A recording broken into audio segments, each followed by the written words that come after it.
Hi, family. It's Michelle Benson Dumas.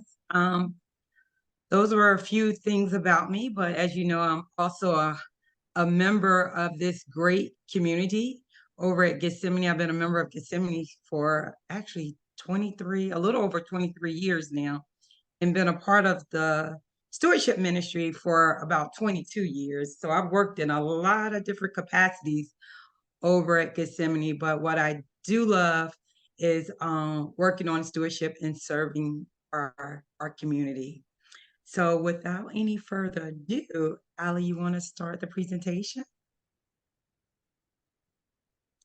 So basically today we're just going to be going over more some high level information about insurance, homeowners and renters insurance, the benefits of each. We'll talk about a little about the property coverage, liability coverage, and a couple other coverages that I think that's very essential that you must know about your homeowners or renters policy. And also, as she said, if you have any questions, I'm going to try to make it real short and sweet. So if you have any questions, I make sure I can entertain those at the end. All righty. Allie? So your homeowners insurance is designed for one or two family dwelling occupied as a private residence. Your homeowner's policy offers protection for consumer dwellings, dwelling extensions, personal property, personal liability, medical coverage, additional living expenses. All righty. Next slide. And the benefits of insurance basically is the number one benefit of homeowners is to repair or rebuild your home in the event that there is a catastrophe or loss. And it says as a result of a covered loss. So, and that benefits on that number one point. The two main words you need to understand is covered loss. Okay. Everything is not a covered loss, and we'll talk about that a little later. It also protects the insured's personal property, and that's all your personal belongings in the house.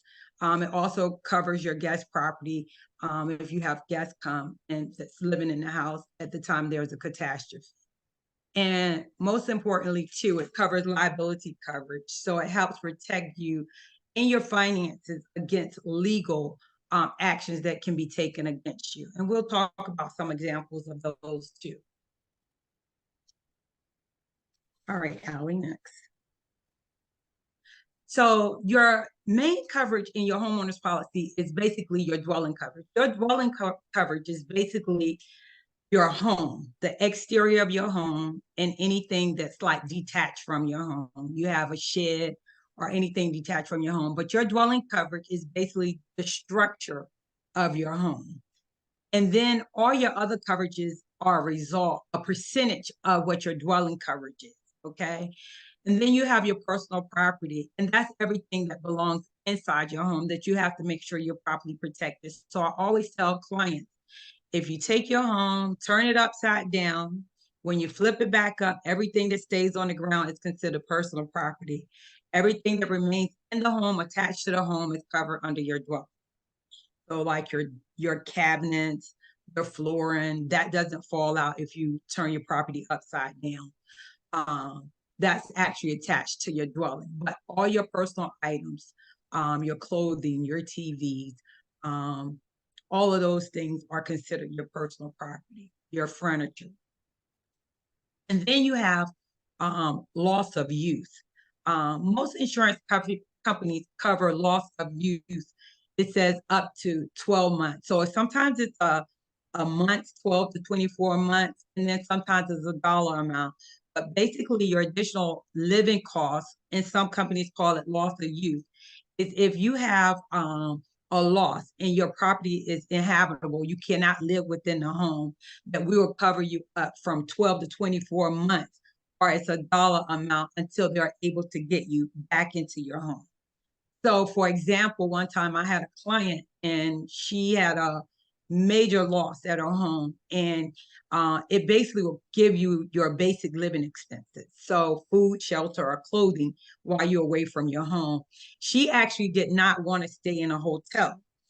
She had a small daughter. She didn't want to stay in a hotel. So what we did for her, took out the common area of her. She wanted to live with her mother during that time because her mother helped her with her child. We took out the common area that she would use in her mother's house and came up with a calculation. And we was actually able to pay her mother versus her a hotel for her living expense.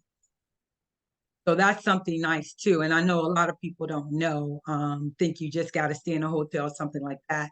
But that's not always the case. But we will cover those living expenses. Just say, for example, um, there was bad smoke damage and you couldn't live in your home. There's smoke in your clothes. We'll cover that cost until we're able to get you back into your home. And then you have some additional coverages under there. Those are some typical coverages. I won't get into them as much because they're not as important as some of the other things we were talking about. But you do have some additional coverage that are just embedded into your policy that a lot of times I've never really seen anyone use it in the last 20 years, the credit card or bank forgery or anything like that. But it's good to know that it's there. Allie, next screen. What's important though is your liability coverage. Your liability coverage can protect you against lawsuits. Basically, if anyone comes on your property, hurt themselves, also can get any lawsuit brought against you for like defamation. You have that personal liability coverage. I always recommend people to increase their liability coverage. You should have anywhere between 300 to 500,000. Some people like myself have $1 million. I like it because it gives me peace of mind. But I was going to use, for example, I insured a church member. I told her I won't, she gave me permission to tell her story, but I won't say her name. But she lived in Chesapeake. She owned a pool. She was having a cookout. Her brother-in-law jumped in the pool, in the 6 feet of the pool, and could not swim. What would possess someone would do that? I don't know, because where he jumped in, he couldn't even stand up and keep his head above water. And I was there at the time. I had left. And she called me on the phone. She was like, "Can you believe I had to jump in the pool in my jeans and my clothes? I just got my hair done to save her brother-in-law." But it's her brother-in-law now. And I said, wow, it was baffling that someone would do that. But you never know people's state of mind, what they're thinking at the time.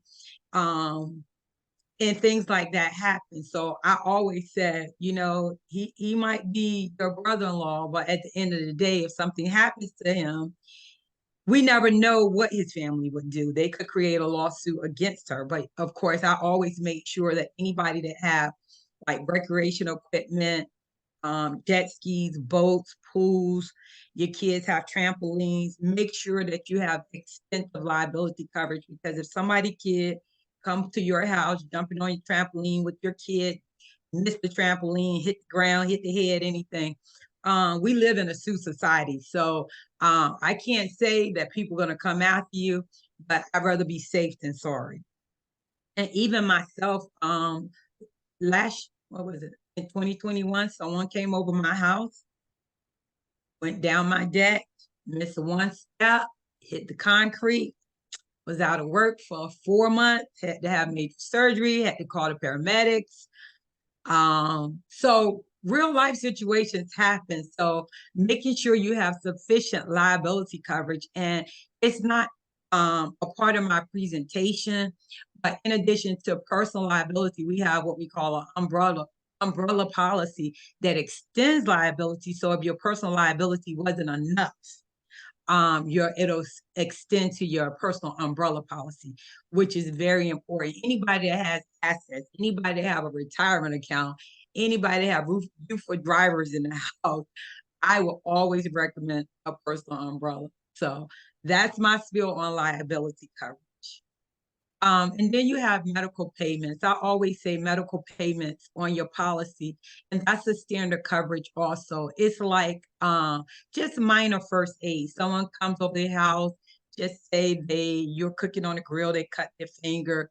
Anything like if you go to patient first, something like that, urgent care can take care of, that would be considered more of your medical payment.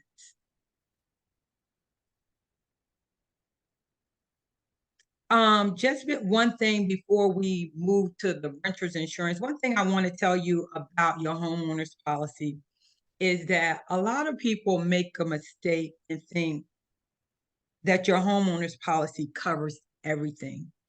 Your homeowner's policy is not a warranty. It doesn't cover normal wear and tear. It's more used for emergency, accidental. These are the words that are in your policies, just in case you don't know. So when you call and make a claim, they tell you they have you on a recorded line. These are some words that they're looking for, like accidental, like something just happened suddenly. And that's the big thing with water claims, because sometimes you have water claims, and it goes back to that screen where it talked about covered losses. When I'm telling you, every loss is not covered loss. And one big loss that people assume that it's a covered loss, I was looking, is water losses, overflow of water. It's not always a covered loss, because if your hot water heater bursts, and is wear and tear, we're not covering your hot water heater. We're covering the loss that it did to your personal property. So if it destroyed your hardwood floors or things like that. But I always said, I'm going to tell you this, whether it's a renter's policy or a homeowner's policy, call your insurance agent if you're unsure. Ask questions before you call claims and put a claim in, because not all claims are covered. And the claims rep that takes your information, they just type in what you say. And when that happens, you're on a recorded line as soon as you call. And when that happens, sometimes we say things that we wish we could take back, but once it's recorded, it's recorded. And so, as I tell my clients, I'm your advocate, and I prefer you calling me before you call claims, because like the previous slide said, it's a covered loss. So I'm reiterating that all losses are not covered losses. Okay. Another loss that people think about, homeowners, flood insurance is not covered in your homeowners. So I'm going to just put that out there too. It's a separate policy. Some people are in a flood zone, some are not. But even when you're not in a flood zone, you can purchase a flood policy, because they say statistical information, 33% of floods happen in non-flood zones. So I want you to know that too, that and when they consider flood, they're looking at water coming from the outside into your house. So just for the record, flood insurance is not covered under your homeowner's policy. And your homeowner's policy is not a warranty. All right, Allie, the next one.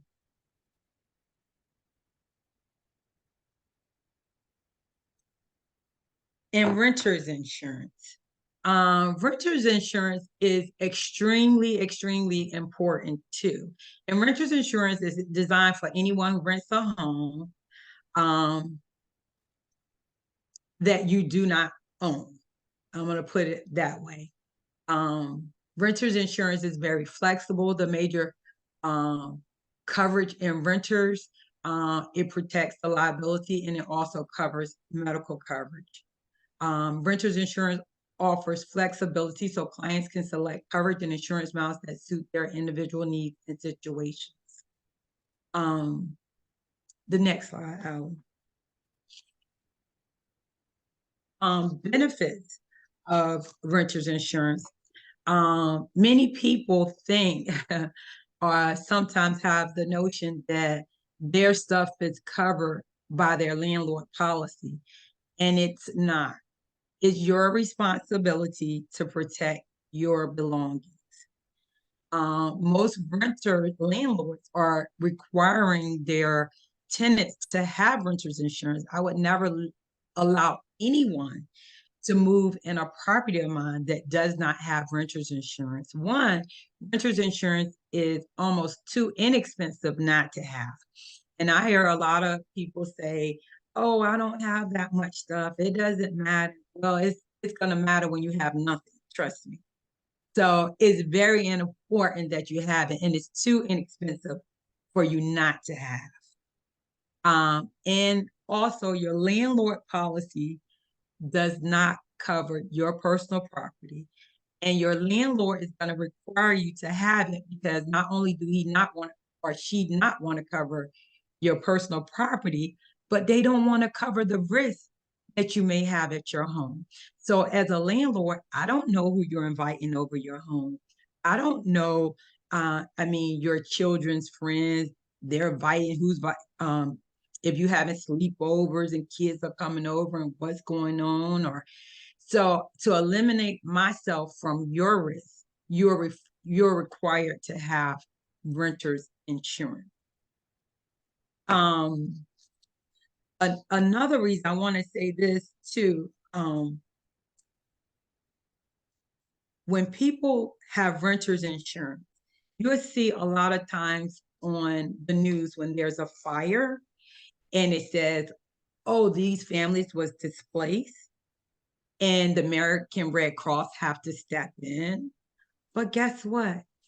If you have renter's insurance, my job as your good neighbor agent is to provide you with loss of use, meaning if you cannot live in your property, just like as it is on a homeowner's policy, that your renter's policy will cover you if you're not able to stay in that home. And it's very important you have it because I said a lot of times people live in apartments or they live in properties that are attached. So if you can't control what your neighbors do, you can't control what their children do. Your neighbors might smoke cigarettes and leave a cigarette burning, candles. Sometimes children cook and forget the grease on the stove, and there's a stove fire that not only burnt their unit, burnt your unit. I mean, so you don't want to leave the responsibility in someone else's hand to protect you and your children's and your family's belongings. That's your responsibility. So, and you don't want to be the one. I'm not saying American Red Cross, but they do have to stretch themselves thin. So if you have renter's insurance, I mean, you will be able to get assistance long before the American Red Cross even get on the scene with just a phone call. So that I just want to make you aware of too.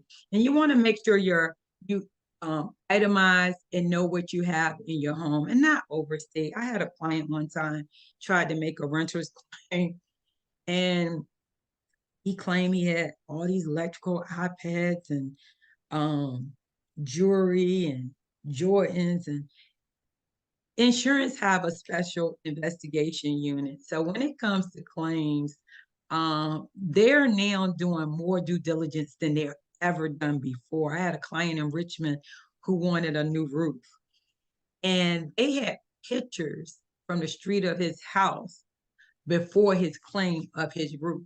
He was trying to say a storm caused the roof, but they had pictures before that storm that showed the roof in bad condition before that. So insurance are there getting smart. Y'all heard of those things called drones? They will fly them over your house.